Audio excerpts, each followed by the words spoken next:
Welcome to Process the Podcast. I'm your host, Arielle Thomas, motion director, social strategist, and founder of production company Cinematom. I can't wait to bring you into the world of some of my guests, Australia's most prolific creatives working in fashion, media, and design, as we unpack their unique creative process. Let's dive in. Dalton. Are we recording? Yeah, we are. Oh, wow. Straight in. If you say my name 3 times, that's a lot. Dalton. Well, So we've only actually met like 4 times. We have. Which is bizarre. Mm-hmm. But I feel like a fantastic note to start this on is you literally just asked me how my family was. Mm-hmm. You have this, I think it was the second time that I'd met you and we were sitting here. You guys had like a really fun cruise that you work with, kind of drinks. And it was firstly so fun because people only do that at Christmas time. It was amazing that you just threw it out there. That was super fun and I networked my heart out. Of course. And you just sat with me for like a good, what felt like 20 minutes. And I didn't even have to tell you that much, but you just got it. And it literally, I'm not going to get upset, but you just have this thing. And I don't know what it is about you, but it's like, oh God. And it's like straight to the heart. Oh God, in a bad way? No, oh God as in like don't see me now because I'm recording a podcast and I can't be fucked. Do you know what I mean? But oh God, in like the most beautiful way, you're like, yeah, I have that effect on people. You sure you don't want me to see you right now? No. You just have this like, it's beyond TLC because like the foundation was in the I guess relationship that you and I have never even really called for it. But I think me as a person needed it and you saw it and delivered. Well, you haven't given me that feedback, so that's nice to know and incredibly humbling. But I think in the aspects of the world that we collide in, like we're both storytellers. Yes. And I love stories, but I love personal stories because I think where they come from at the end of the day is driven by people and everyone's story is different. Yeah. And I think I make it a distinct effort to know the story better than what the surface layer presents. And that's the one thing that I'm fascinated because I'm an ultimately curious person in every aspect of my life, whether that's trying to better myself and grow and learn or just simply like having a conversation. You can learn so much. Very rare for a CEO, founder. Everyone was kind of wowed by the space because it was sort of an unveiling, if you will, because people had worked with Bullfrog but hadn't necessarily been in the space yet because we see you guys on set. We don't necessarily see you in the office. And I'm rarely on set. It's not as much as I used to be, in fairness. But you just took the time and it was a marvel and honestly something that I will never forget. But people, thank you, but like people are fascinating. It's a gift to talk to people and have conversations and converse and they're also different. Can you just be like, cheers, shut up. Thank you. Cheers. So where did your love for storytelling come from? Because it's pretty intense, the way that it's translated. I actually got asked this question last night by one of our largest partners that we work with. And he asked me the question of like, who the fuck am I? Wow. And in short, through time of self-reflection as much as just growing up, I guess, I've distinctly characterised myself recently, but it feels really true to my career journey or life journey to date as a storyteller and a business builder. And the storytelling part, as I've sort of mentioned, is as much as the common ground as we play roles and what that is, day in, day out, that talks and communicates to people and hopefully makes them feel something. But the storytelling part comes from a place of deep reflection, but also, for me, really funny story of how I connected back to my childhood as much as anything. My mum used to say I was a brilliant liar. A brilliant liar. And I would definitely characterise it. When you said that I'm too. like, oof, okay. Oof. Because you say that and people are like, shit, can you trust this person? But upon reflection, lying gets you absolutely nowhere. Yeah. But upon reflection, why was I lying? And at the root of the why is the thing that I've done a lot of work on back then and definitely learnt in my later years not to do that, and not now, not 10 years, but my teenage years, because I was afraid of the person that I actually was. Yeah. And I thought to receive love and appreciation, I had to tell white lies to fabricate a story to make it sound better. And most of the time it was rooted on my own perceived successes or lack of success. So it's a really funny thing when you talk to, and in this room was one of the largest clients that we work with and partners. Did you tell him that you were a Yeah, big I'm a fat liar. For this exact same reason. For this exact same reason. What did he say? And did you give him that context of like when I was a kid? Obviously, I don't do it now. Correct. I'm not lying to you now. But ultimately, it makes sense in my story of being a storyteller. Yeah. Because I always liked the feeling of what the emotion was at that point of making people feel connected to some sort of story or connected to me of what I thought was the wall that I used to put up for most of my teenage years. I very much learned pretty quickly through burning myself out at an early age of 21 that those walls came crashing down at that point because of how much I was suppressing and how much I wasn't saying anything damaging. It was not lies in context of what people jumped to as a conclusion. It was fabricating my story because I had so much pain that was hiding away quite deep down that I had to make it sound a little bit better.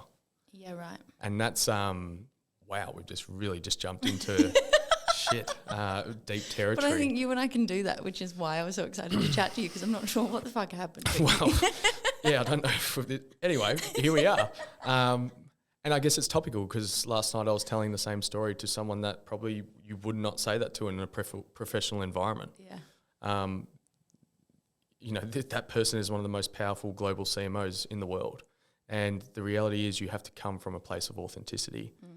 And I've done the work and unfortunately probably in parts had to do some more work earlier in my life, but I wouldn't be the person I am and sitting in right now having this conversation if those things had not happened.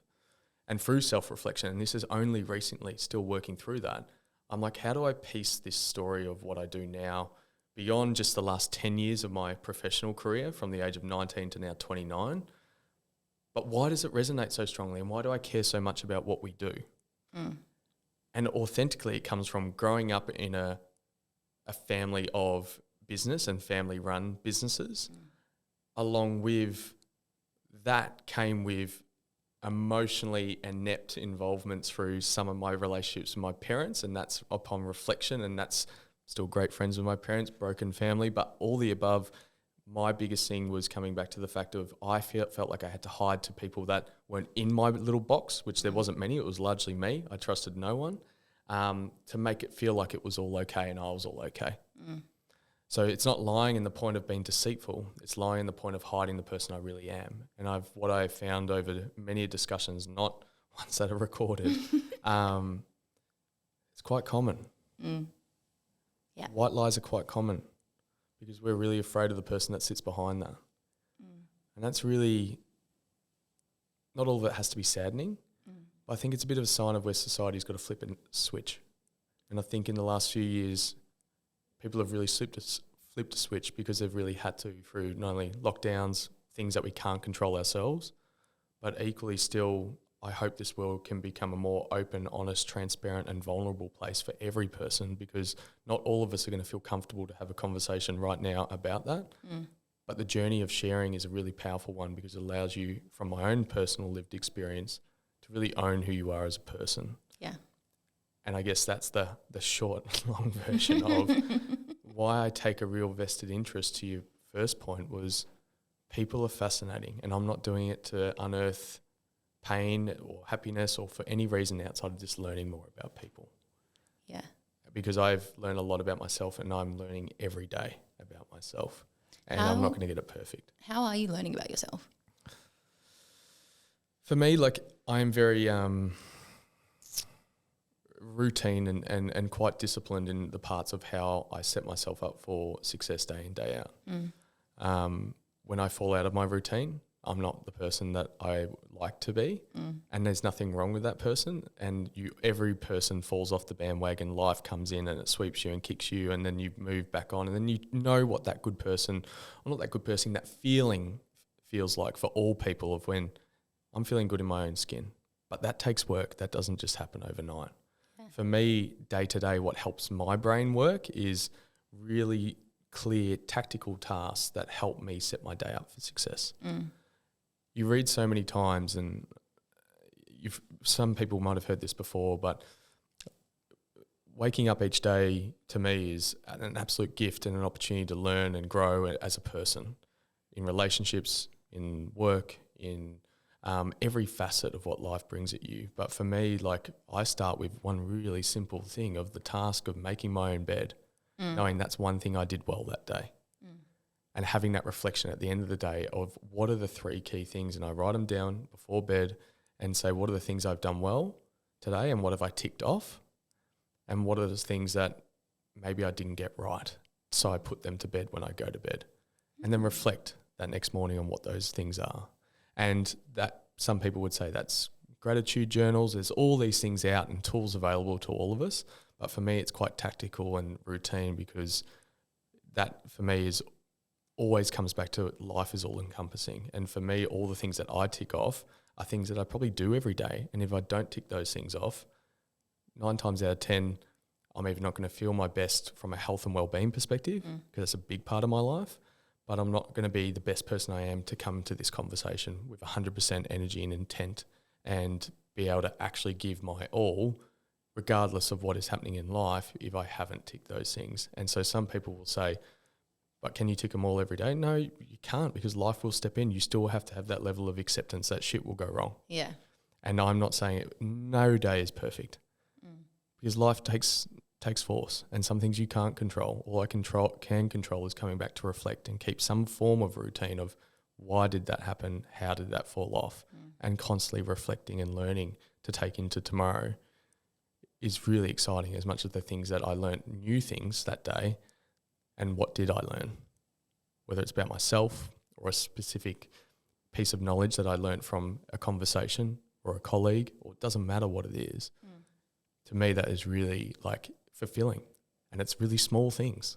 It's not big things. Yeah, they're not like profound. No, it's not like I got a become promotion today, or I did this today, or we did this incredible campaign today. Like, we celebrate those things, but I think in life we get it so wrong and mistaken of we need to wait for the big milestones.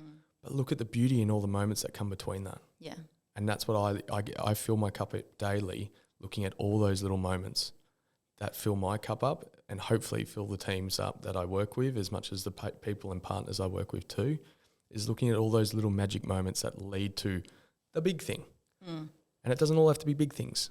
I've always wondered, and you may be able to shed light on this, as a leader and somebody that's in a relationship with Laura, and you have said quite publicly and continue to that it's really important for you to show up for her, and you guys have your own routines and incredibly busy lives, but then you guys have dinner together. Yes. And then that's your time. Yep. What do you actually do in the reflection time when you've got dogs, you've got chores, you've got this, there's emails that you're sending super late in the morning, you're up, like what is the actual routine of your reflection? Are you being like closing the door, Laura, I'm just reflecting for 10 minutes. Like, what do you like, what is it? Like silence?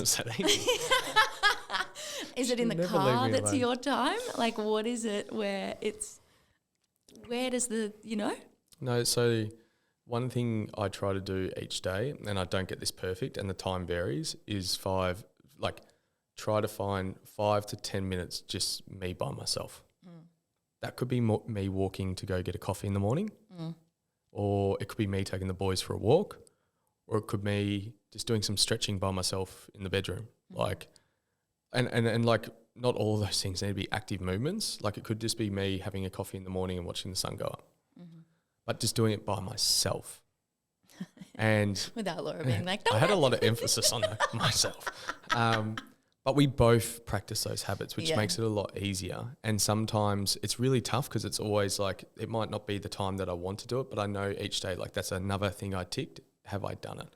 Now, I might not get 10 minutes. 5 minutes is just as good, as much as that's what works for me, and not what works for me won't work for everyone else. But for both of us, we want to find our own time. And sometimes it's like an argument, because I just want to spend time with you. No, but I need to go do this for me. It's like, well, but I want this.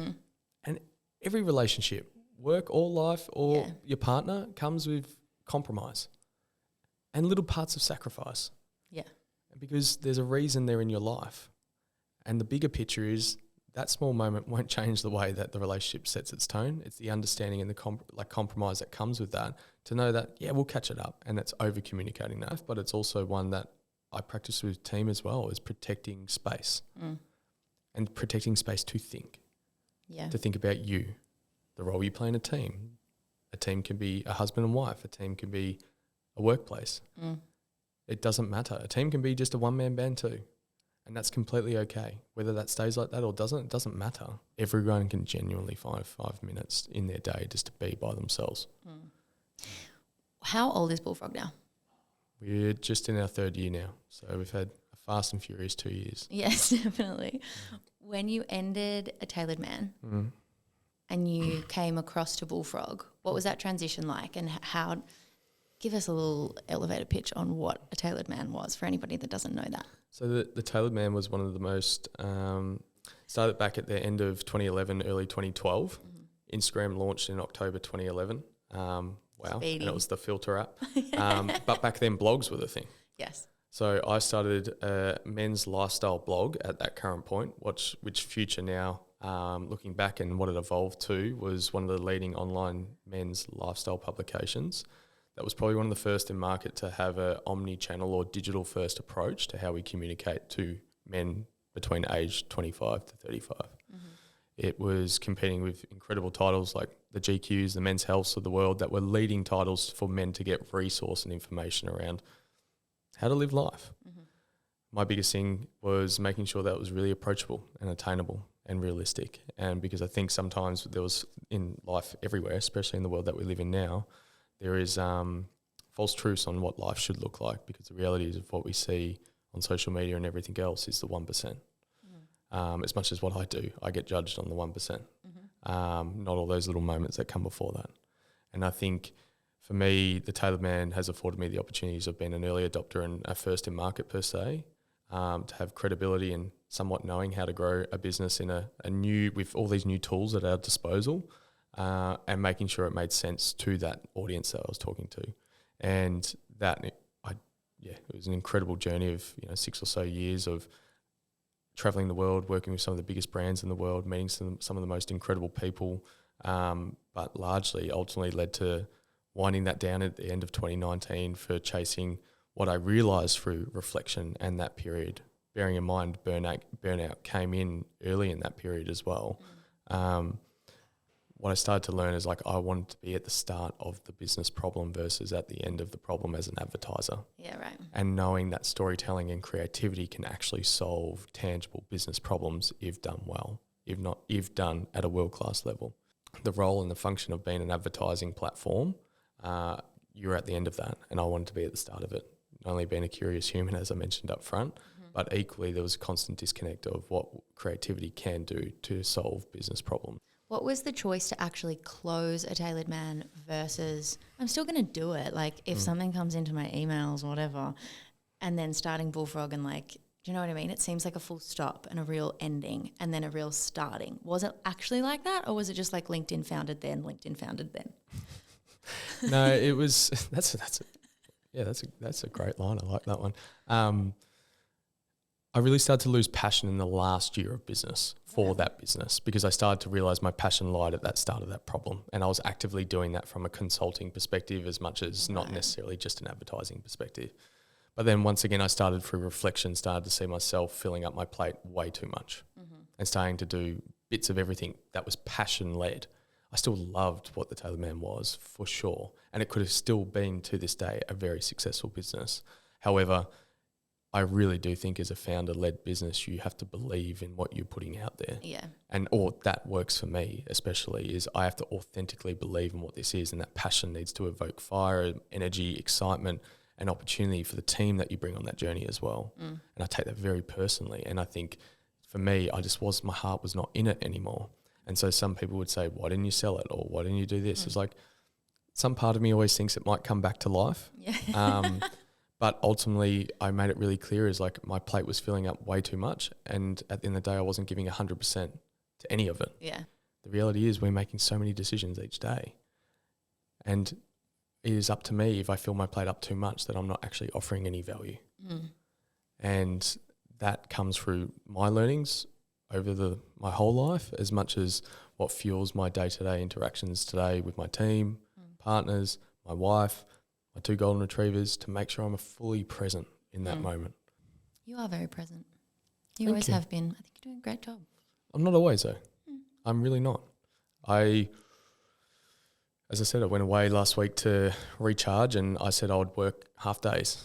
And then I realised I was doing the exact problem again. I'd work half days and be available for calls. All of a sudden instead of a 2-hour window, I was doing a 6-hour window.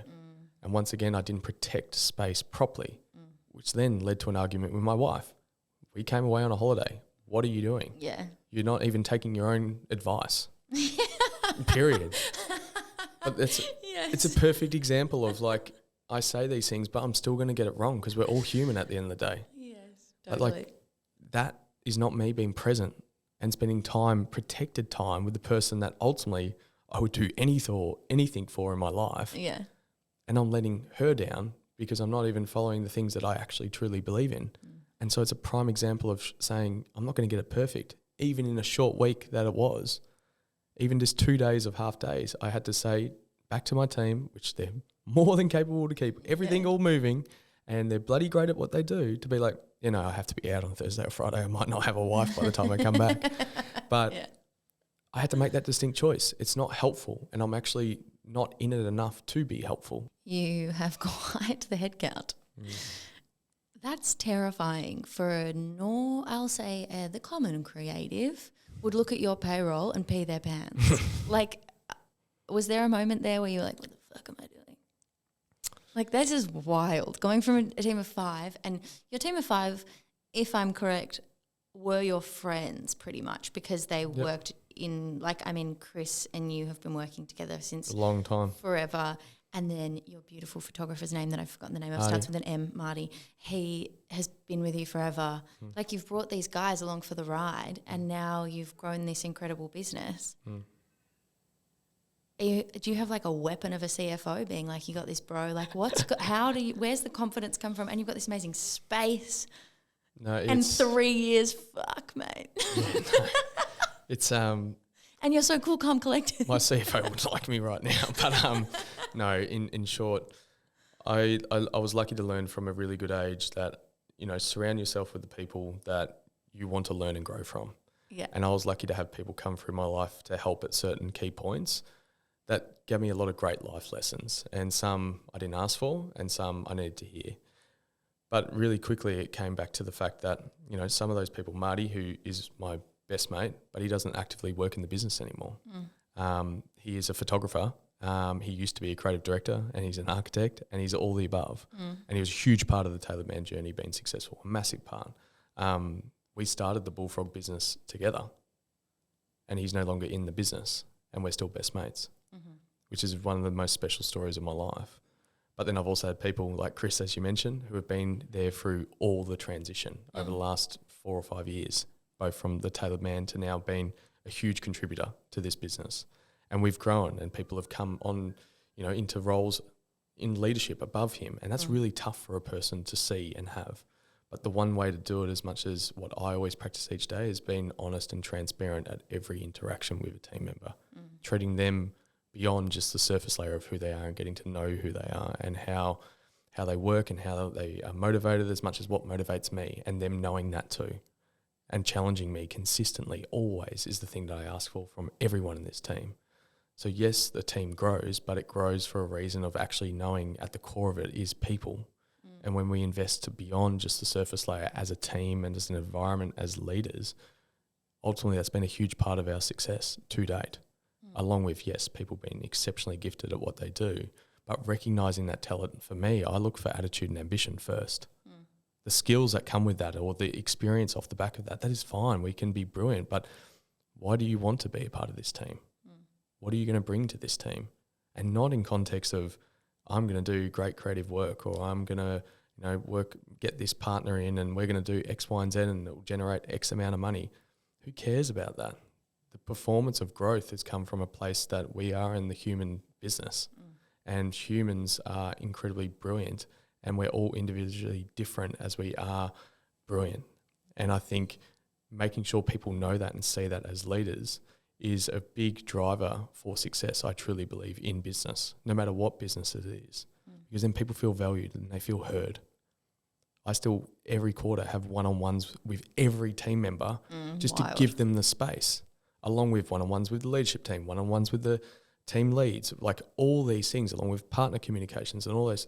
they don't need more meetings in their diary, but just going to have a 20-minute coffee to check in on life allows us to keep grounded in the fact that this business will always care, and the leaders that have come into this business continually drive that same ethos, because we are all people at the end of the day. And from our policies to our vision to our strategy, everything comes back to people. And a big part of that is succession planning. And succession planning for life success for this team. And that is what we're building here. That is why if I'm the CEO in 3 years, I've done something wrong, because there should be people that should be pushing me out. That is what success is to me, is that we can create an environment that people succeed and grow how they want to grow. Yeah. And that doesn't necessarily mean people stepping into leadership positions. Value should not be just given by a title. Value is as much as the core things that you do each day for a team, for the people that are in the team, as much as the partners that we work with too. It needs to be more than just, nothing is just transactional in life. There are so many things, as we've spoken about already in this conversation. So if it's just going to be transactional and people are just names on a page, yep, you balance, as I said, a good CFO and having the right people around you is incredible. But there's ups and downs always. I've just been exceptionally lucky this last, what has been a 10-year journey to get to this last 2 years to now coming into our third year of perceived success has been rooted out of the things of just getting to know people, and their skills that follow that will only just thrive if they've got the right attitude and ambition for their life. But that can change at any point. And the biggest thing that we want at Bullfrog, we don't want careers to stop here. Yeah. And that's a big part of the vision of where we're going as a business, as much as the day-to-day. Because not everyone is right to be a leader. Not everyone wants to manage people. Sometimes, especially in the creative industry, I just want to do bloody cool shit. And I just want to do that work, and I want to do that thinking. I don't want to worry about managing all that. You guys got that. No worries. I can't do that. I just want to play my role for that team. And that shouldn't be something that has a ceiling on in context of life success and planning and growth. Because I think so common across all businesses that, if you don't hold that title, well, no, you don't deserve more money or a big salary or promotion. Promotion can come with just the value of you, like intertwining in the things that we align on as a business from an objectives perspective. And they are not all financially driven. They're definitely not. There is soft skills that are woven into our business objectives. And how are you delivering on those? How are you driving a team that actually goes beyond the surface layer with our people and our partners? Do you think that that's just kind of naturally resulting in a really healthy P&L? Well, I think it all goes hand in hand, because at the core of everything we're doing right now is it's relationship building. If we build strong relationships, you have trust and you have respect. Trust and respect is a core driver in our personal lives as it is in our careers. It doesn't matter who with. And if you're investing deeper than just what people think is transactional or rocking up to just tick a box and do a 9 to 5, yes, it might be saying, well, that is great. That is going to result in a healthy P&L because everyone's buying into that. I'm like, well, yes, that's why we have a 4-step hiring process. Yeah. We don't just hire based on what the paper says. We hire on what the person says. Yeah. And how they rock up. Knowing that, interviews are scary. But by the 4th time, they pretty much know everyone in the building. Yeah. From meeting with our cultural committee, meeting with our incredible head of people, meeting with the team lead that will be responsible for making sure they get to push them out. And when you start with a meeting and your boss who's going to be managing you comes in and says, I need you to take my job pretty soon. Yeah, it's a pretty powerful place to look at. And it's like, what do you mean? It's like, you don't have to do it next week. Probably not next week. But when you start that conversation is, we're going to drive you to make sure and support you that you just grow in life first. Yeah. And that doesn't mean you have to be doing my job either. Because that's the most exciting thing about where we're going, which will become more seen and public knowledge soon this year. But it's also one of those things that has been from the get-go in the vision of how we do that and flip what is a traditional service model business on its head. Okay. I want to ask more about that. Which will annoy the P&L. Well, I feel like you've just given me a little hint, but it'll come... More information will come out later in the year? It's not far away. And a lot of that comes back to the partners that we've just appointed as well. And as a sole founder and owner of this business, I now have 3 incredible business partners that are coming in to join me on that quest, far more experienced in the industry that I currently operate in, but equally share a same vision.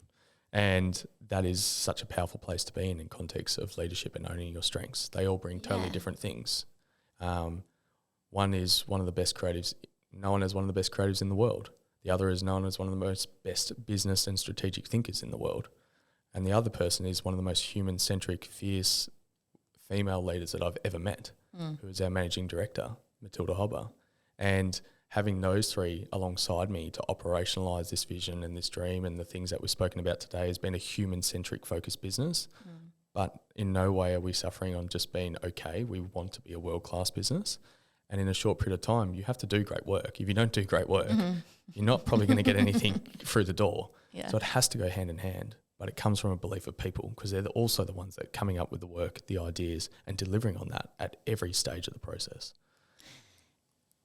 Bullfrog has a little thing called a zeitgeist. And you guys do things that I know about because Anna introduced me to them when I was doing things in Kick. Yep. And there was little things like meetings with Post-it notes, and everybody goes around and there's kind of like a pitch and not a pitch, a brief, and then it's kind of all talked about. Everybody spends like 2 minutes on a timer or however long writing things down, and then you go around the circle, and then the things that stick kind of get sticky and then get taken away and worked on to come up with something that everybody is a part of from the ground floor.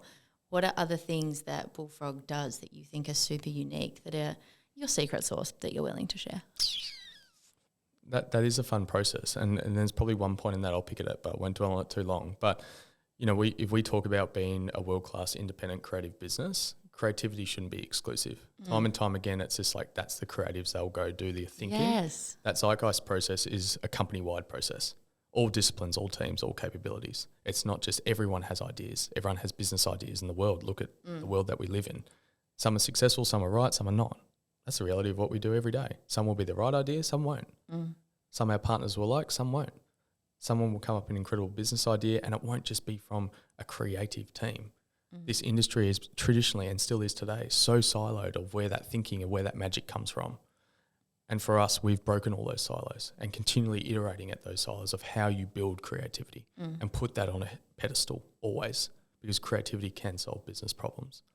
But for us, with all the people things, because we've spoken about so many of those, but probably the other thing that I'm uber proud of, as much as a secret sauce that upholds some of those things, is actually each year we hold an alumni drinks of past, present, maybe even future frogs that are joining this team. And it's one of the most special moments. You know, we've had 2 now so far in our short tenure, and there's people that are no longer with us for a myriad of reasons that literally walk back the door to connect with the team.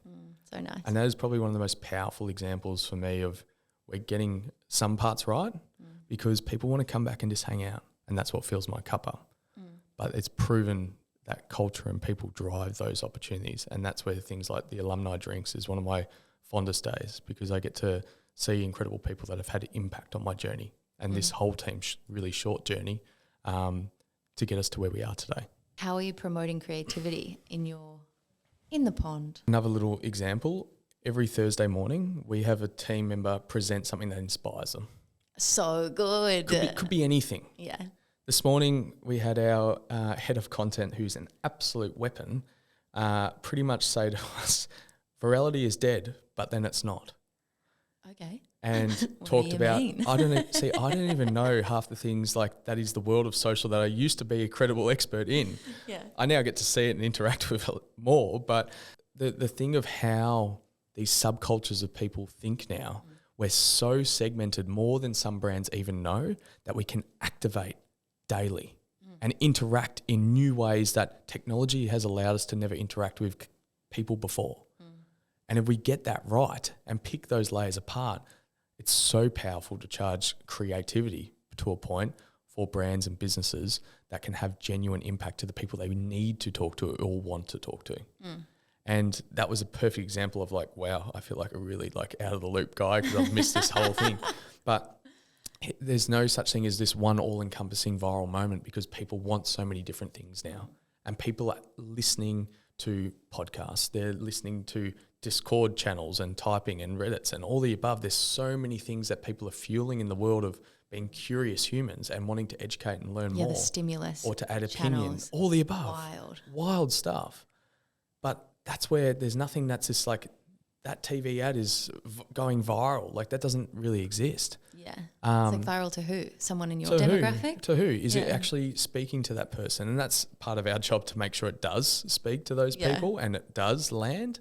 But it's also one of those things, as I learnt this morning through what we call is what's in my brain, Simple, love it. Yeah, well, you know, we've had everything from a fungi lesson around magic mushrooms and what that is, as much as, like I said this morning, you know, pulling apart what the hell does the internet actually mean these days, and is it even called the internet? I feel like those are really powerful. The guy that I'm currently seeing, he would love you, and I feel like you would adore him. He's great. Vino's on the card. We'll catch up. He presented one a couple of weeks ago, and watching him prepare for this was so fun. Wait, he presented it here? No. Oh, he did it in his own. I was like, hang on, wait, what have I missed here? He's one of your team. No, I'm kidding. Oh, wow. No, you don't know him. Watching him present and practice to present, he did it on neuroplasticity, and he was so excited, and it was such a joy to be in his life and watch him. He designed his cue cards on InDesign. Like, it was wild how passionate he was about the opportunity to share what knowledge. He was. Yeah. Oh my God, it's so underrated. It's so the good. Best. But that's like to the point of your question, like, how do you put creativity on a pedestal? Yeah. You continue to learn and grow every day. And we're all curious humans, and when we learn something new, it's like, that's cool. And we get so excited by new knowledge. Yeah. And that can be experiences as much as it can be information or knowledge that's shared by others. The 3 partners that you just brought on, was that scary, sharing your pie? Yeah. Have you given them equity? Yeah. Can you say how much? No. Okay. Are you still the main shareholder? Yes. Are you happy with the decision that you reached? 100%. But time will tell. No. See you next year for another chat. I'm happy because as a business, like we talk about where we're going to, my most proudest thing of what this business will be is not just a flash in the pan and something that actually lives and breathes and breeds creativity in a way that has been different to so many ways this industry has operated, advertising industry. But we will not sit in that industry. We'll just be a creative business sitting in our own little world. Yeah. And for me, success, when I talk about being pushed out in 3 years, is that succession planning piece. Like, that strategy has to exist, and these partners see it too. And that's also coming into a company-wide share plan that is making sure that people have life success at Bullfrog, as much as the businesses that we build ourselves. And one day people might be the CEO of Bullfrog, and the next they might be the CEO of some business that we've built. I want to ask about you specifically on the tools, because from my personal experience with you, you're the manager of people and the forecaster of all the things and the figuring the journey of Bullfrog out, and you have sung that song obviously very well. Yep. And then you've got all these people on the tools for creativity solving business problems, as you've said. I assume you're in the zeitgeists, but where does your role actually come into with Dalton's creativity and you actually being accountable for slide decks and ideas and mood boarding and tweaking, less about you walking in last minute and looking at a near final cut? Yeah. Are you on the tools, or is that the plan to get you on the tools-ish now that you've kind of grown the business and done your dash? No, I'm going to retire. It's going to be great. No, rubbish. I think sometimes I know the team way too much, and maybe I'm too on the tools or too in the weeds, some would say. But it comes back to that point of trust. I know my strengths and I know where I apply them the best. And for me, I used to be all on the tools, everything, from sitting on shoots, holding cameras, doing those things, taking photos, I dare say, to producing, running call sheets. I've done all of the jobs. Yeah. I do all of the jobs still now, just not to the same degree. Is that the best time where I should spend my time? Not anymore. But if I had to spend it, I'd do it exactly the same. The same reason I'll order catering for the team, or make sure if people are working just past what is our normal business hours, that they've got food on the table, that they're making sure they're fueled and they're eating and doing all those bits and bobs. But my biggest thing now is like my job, and it was a big decision in my journey. It's like, what active role do I want to play in this business? I'm not a big one for titles, but they play a role in the structure and the chain of command as much as who's responsible and whose head's on the line. Now, as a founder-led business, it's really always on your head. Unless you have business partners that are shared partners or shared equity partners, equally it's that. But even still, normally, those two individuals, 3, 4, however many, have different strengths that they bring to the fore, and naturally there's probably a stream or a title or a job role that fits those strengths. But sometimes it's just okay to be a founder. In 3 years' time, I would hope just to be the founder. I love creativity. I come in at the start, and when it comes back to creativity that has business impact, a lot of my things, I dig into share prices, I dig into businesses. I love that stuff. I love the nitty-gritty of business. Yeah. And a lot of the time I come in at the start of it is like, and ask the question at the start is, how is this solving that business problem? We don't have that much more time, but I have so many more questions for you. No. How do you feel about AI? I think it's just a natural progression of technology at the end of the day, and it's going to be with us whether we like it or not. I think over time you can see robotics, AI, technology has changed the way that we communicate with the world as much as what we've already spoken about today. I think original thinking in the process of what you do, that is the thing that people need to understand and pay for when it comes to creativity. Yes, I agree. Machines will be just as smart, but I think original thinking comes from lived and lived experiences. What makes you be silly? Because every fucking time I see you, you're so put together and like... Really? Yeah. Shit, you should ask the team today. Really? Nah, I have, like, it's an absolute bloody privilege what I do, but I have a lot of fun. Like, I have a lot of fun with this team. So you are silly. I'm bloody silly. I don't know, dorky, silly.